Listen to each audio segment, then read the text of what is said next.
Good evening, ladies and gentlemen. Today I'm going to talk about a very important episode in international geopolitics. I'm going to talk about a war which has been continuing for more than 3 years today. I'm going to talk about a war which has changed international landscape and how modern warfare happens. The Russia-Ukraine war started in February 2022 and the history dates back to 1991 collapse of Soviet Union.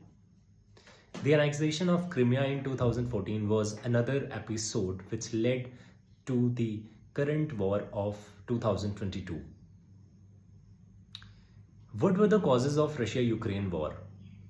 Post-Soviet era, Ukraine wanted to join NATO and European Union, while Russia saw this as security concerns. Annexation of Crimea in 2014 and support to separatists in Luhansk and Donetsk region was another point of contention between both the nations.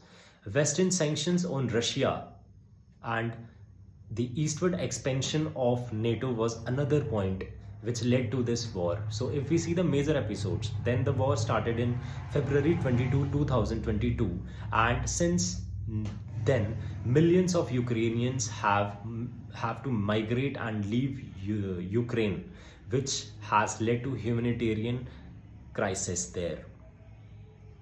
The Western nations have imposed several sanctions against Russia, but they have not been able to control the war. If we see the international organizations, how they have reacted to this, then the whole United Nations has imposed several sanctions against Russia, but it has not been able to make a decisive step because of Russia's veto power in the Security Council. China has maintained a neutral stance similar to India. If we see the global consequences, then Russia is the largest supplier of oil and natural gas to all the countries, and it has break down these global supply chains. Both the countries are also the global suppliers of wheat and fertilizers, and that has been disrupted now. If we see India's stance, then India has increased its purchase of oil from Russia in order to help it to neutralize the sanctions made by Western nations, and it has increased its import from 40% to 90% today. Donald Trump, the president of US, wants to control and end this war and has threatened Russia to stop it, otherwise more than 50% of tariff will be imposed. Both the countries should diplomatically solve this issue and their security concerns should be addressed. Thank you. Jai Hind. Good evening, ladies and gentlemen. Today I am going to talk about a very important aspect of global trade and diplomacy. So I am going to talk about free trade agreement. What is a free trade agreement? A free trade agreement is a trade pact between two or more nations which aims to reduce their trade barriers and enhance the trade and also reduce the custom duties. So the main objectives of a free trade agreement are reducing the non-trade barriers, increasing the trade of goods and services, and promote the technology and innovation in both the countries. If we take the example of the recent free trade agreement which India did with United Kingdoms, this holds a very significant importance because the world's fourth largest and sixth largest economies came together in the times of global uncertainty and trade barriers. It will mean that UK will have more access to India's exports such as leather, textiles, apparels, gems and jewelry, toys, engineering goods and chemical equipment. It will also mean that India will be allowed to send 100 professionals to UK, that too without visas. There was another document which was signed which is called the Double Contribution Convention Agreement, which means that the professionals in both the countries will not have to pay any national insurance or social security scheme. What is the importance of free trade agreement for India? A free trade agreement ensures that India has more suitable and easy access to international markets. For example, the free trade agreement that was signed between India and UAE in 2023 increased the bilateral trade by $31 billion. It also means that there will be great FDIs into India. FDI is foreign direct investments. It will also mean that the service sector of India will grow because the big companies will be investing in India. Other than that, if I talk about some challenges, then the challenges are trade deficits where the imports by India are more than the exports it does. The FTA utilization by India is very less, that is only 25% as compared to developed nations, which is 70% there. There are a lot of certification barriers and delays that are done by India. By solving all these challenges, India can fully utilize the potential of a free trade agreement. Thank you. Jai Hind. Good evening, ladies and gentlemen. Today I am going to talk about India's relationship with a very important country, exemplified as the dragon and elephant duet. It marks 75 years of relationships between both the countries. This is the country with which we have a long shared history and cultural ties, and this is the country with which we have fought many wars and proxy wars. I'm talking of a country none other than China. Both the nations established their diplomatic relations in 1950 based on the Panchsheel Agreement of 1954, which emphasized mutual peaceful coexistence and non-interference in each other's internal matters. China remains India's largest trading partner with trade over $127 billion in 2024. Both nations are a part of multilateral forums like SCO, G20 and BRICS. Both the countries continue to talk about defense and trade and technology. China shares hydrological data and water from its river with India. However, there are a lot of challenges which need to be addressed, such as China's occupation of 90,000 square kilometers of sites in Ladakh and its claim to capture 90,000 square kilometers of Arunachal Pradesh as South Tibet. LAC remains highly unidentified and it is a point of conflict between both the nations. The standoff of 2020, in which 20 Indian soldiers lost their lives, was a major point of breakdown between both the countries. There exists a trade deficit of $90 billion from $83 billion, which is another point of concern, and China's Belt and Road Initiative, which passes through Pakistan-occupied Kashmir, remains an issue of sovereignty for India. Recently, China also created one trilateral with Pakistan and Bangladesh, which aims to counter ASEAN and aims to establish a new forum to address the challenges of the world and to counter India. Along with this, the China's string of pearls theory, which aims to establish its influence in the Indian Ocean region, is another point of concern for India. Both the nations should work together and establish diplomatic relations, and both the nations should also work on their trade deficits to establish close and better relations. Thank you. Jai Hind. Good evening, ladies and gentlemen. According to Niti Aayog, India has crossed Japan to be the fourth largest economy of the world. With an annual growth rate of 6.3%, India continues to be the fastest growing major economy of the world. Today I am going to talk about India's journey of becoming the fourth largest economy.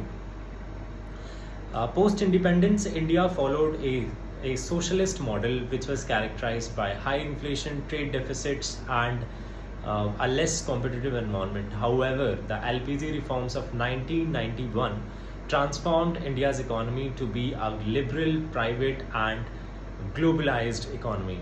The key features of Indian economy are: it's a strong and fastest growing economy. It has a nominal GDP of 4.187 trillions. It has three major sectors, that is the agriculture sector, industrial sector, and the service sector.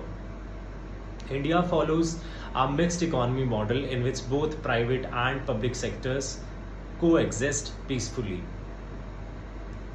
India has reduced poverty from 45% in 1993 to less than 22% in 2011. India has high human development rates with improvements in life expectancy, literacy rates, and overall well-being of the people, along with access to healthcare. India has done a lot better in infrastructure development by its Bharatmala project for road connectivity, Sagarmala project for ports connectivity, and new air lines and air routes via Udan scheme. Through the digitalization and UPI has been very successful in making India the fastest growing economy. India has done great investments in solidifying its financial networks and digitalization. It has various challenges such as income inequality, with 10% of the population holding 50% of the total resources. Its infrastructure still is not how a developed country's infrastructure should be, and along with that there is unemployment. More than 30% of India's youth remains unemployed or underemployed. If I talk about way forward, then we should be having more infrastructure development, more swiping economic reforms, and entrepreneurial mindset should be encouraged. Thank you. Jai Hind. Good evening, ladies and gentlemen. Today I am going to talk about a very important topic. As the world grapples with a lot of tensions and challenges, how international organizations come forward to fight against these becomes very important to discuss. So today I am going to talk about Shanghai Cooperation Organization, which is an important organization which aims to promote cooperation among the member countries and to fight against terrorism and regional instability. Founded in 2001 by the founding nations such as India, China, Russia, Kazakhstan, and Pakistan, and Tajikistan, it is an important multilateral forum which aims to enhance cooperation among the member nations in the fields of trade and investment, energy, security, and fight against terrorism. China is the current chair of Shanghai Cooperation Organization, and the recent summit took place in China. An important development took place in which Indian Defence Minister refused to sign the joint statement in which the Pahalgam attack was missing, while the Jafar attack of Pakistan was there. This presents an important stance of India that trade and peace and terrorism cannot go hand in hand. It has also demonstrated India's zero tolerance policy against terrorism, and a founding principle of SCO states that any draft or statement can only be passed if it is signed by all the major countries. So this is an important development. What is the significance of SCO for India? Shanghai Cooperation Organization provides many benefits such as multilateral diplomacy, enhancement of trade, fight against terrorism. It must be noted that 20 attacks have been prevented by the SCO's joint efforts. It also provides India an opportunity to access Central Asia and improve its relationships with other member countries, while it has a lot of challenges and opportunities as well. The major challenge is balancing its relationship with two major powers of China and Russia. All the other nations support China's Belt and Road Initiative, while India, because of its territorial sovereignty, it is against China's BRI.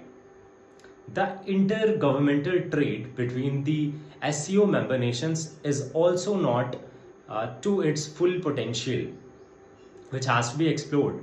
So, addressing all these challenges, SCO can become the most important organization for India. Thank you. Jai Hind. Good evening, ladies and gentlemen. Today I am going to talk about a very depressing but an important topic, which is the Pahalgam attack, its aftermath, and the India's diplomatic actions taken. It was on 22nd of April 2025 when an armed group of terrorists killed 26 Indian nationals who were having their peaceful time of vacation in the Pahalgam region of Kashmir Valley. The terrorist attack was clearly to undermine India's pluralism, affect India's tourism, and embarrass India's position at a time when the state vice president of US was visiting India. It was also meant to clearly state that there is no normalcy in the Kashmir Valley even after several years of abrogation of Article 370. India took clear actions in the cabinet committee meeting of security, and it cancelled all the visas that were issued to the Pakistan nationals. It put an abeyance on the Indus Water Treaty, and which means that there will be no high level meeting of the permanent commission. It will be continuing the hydroelectric projects that it had earlier banned because of Kashmir, because of Pakistan, and there will be no meetings of Indus Water Treaty. Pakistan has retaliated in a similar way, cancelling visas and closing the trade, whatever little bit it was. In addition to the other measures, India also took one more measure, which was closing the Atari border post. Since then, the Pakistan Prime Minister had said that any abeyance of Indus Water Treaty will be considered as an act of war. In response to that, Indian Prime Minister said that Pakistan will be punished beyond imagination unless it stops terror funding and creating terrorists from its place. Even the Indian Foreign Secretary Vikram Misri has been briefing the international community and has taken them into confidence, and they are all in India's support to eradicate terrorism completely. Ladies and gentlemen, what is the way forward? The way forward is empowering Jammu and Kashmir state, giving it complete statehood, and ensuring that Kashmiris have more faith in the Indian government. We have to strengthen our internal security and security protocols so that such incidents doesn't happen in the future. We have to build international diplomacy and create pressure on Pakistan to stop doing such activities in the future. Jai Hind, thank you.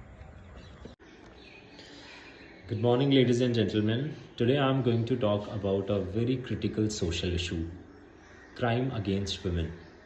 Crime against women is a pervasive problem that affects millions of women all over the world, harming them and causing even their death. According to World Health Organization, 1 in 3 women faces crime. According to a report of National Crimes Reports Bureau, NCRB, there are 3.5 lakh cases of crime against women in 2022, and 3,000 among them were only of rape.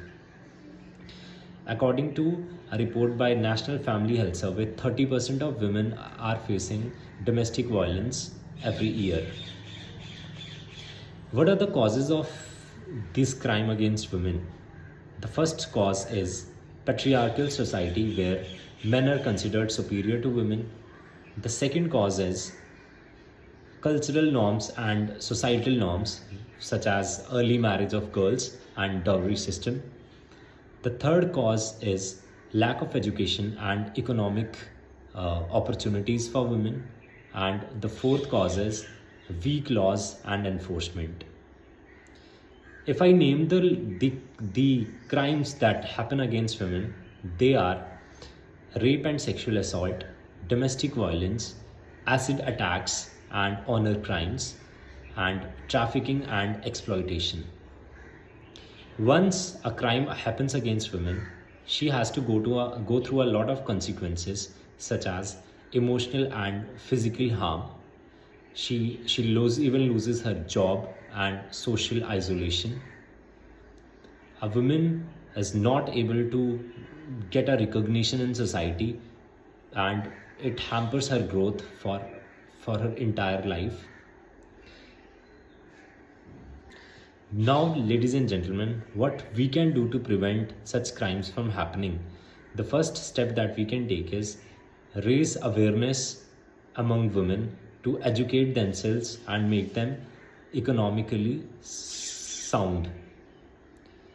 We can work together to strengthen the laws and provide strict punishment to the perpetrators.